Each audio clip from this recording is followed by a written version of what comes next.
इन लड़कों ने अभी अभी रेलवे ट्रैक को अलग किया था, लेकिन अचानक उन्होंने ट्रेन की गड़गड़ाहट सुनी। उन्होंने ट्रैक को वापस लगाने की कोशिश की, पर यह पहले ही बहुत देर हो चुकी थी, इसलिए वे ट्रेन की ओर भागे और उसे रुकने का संकेत दिया।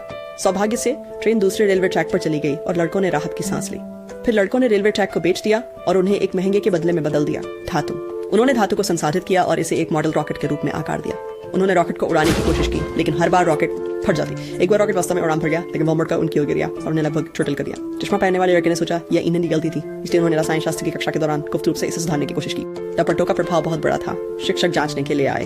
लड़के ने जल्दी से ईंधन को नाली में बहा दिया, लेकिन एक लड़की ने संयोग से माचिस फेंक दी और उनका क्लासरूम लगभग विस्फोट हो गया। अंततः उन्होंने एक परफेक्ट रॉकेट बना लिया। जब उन्होंने इसे परीक्षण उड़ान के लिए तैयार किया तो शहर के लोग उन पर हंसने के लिए तैयार थे।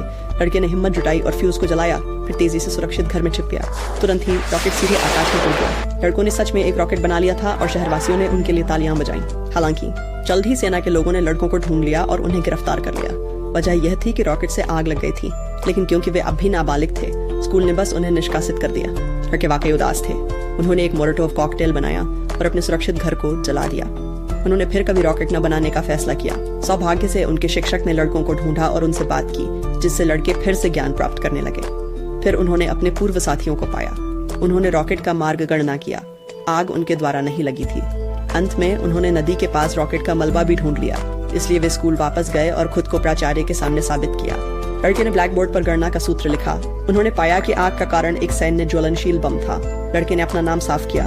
अब वे अंततः अपनी रॉकेट को विज्ञान मेले में ले जा सकते थे। जल्द ही निर्णय का समय आ गया। लड़का वास्तव में घबराया हुआ था, लेकिन उन्होंने पहला पुरस्कार जीता।